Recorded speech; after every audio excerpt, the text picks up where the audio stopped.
Welcome to the Windows Computer and Technology channel, and an interesting question that came through as we were talking about solid-state drives and our regular hard drives from one of the viewers, and it is, what is the most common failure in hardware in a PC?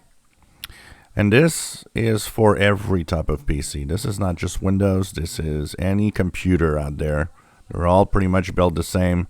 You might think your Mac computer is different and special. It's not. It's the same type of machine as a regular PC. It's just that the parts are made by Apple in a lot of the cases. But there's a lot of parts that are also made and used in PCs. A common example is hard drives. Hard drives, you can use a PC hard drive in a Mac. It will work. There's no difference there. The most common failure in a hardware part on a computer is undeniably the hard drive.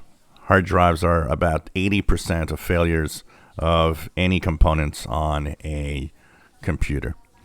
If we had to put a second place would go to the power supply, the power source of your laptop, your power brick or whatever it comes with, and or the power supply that is inside a desktop PC.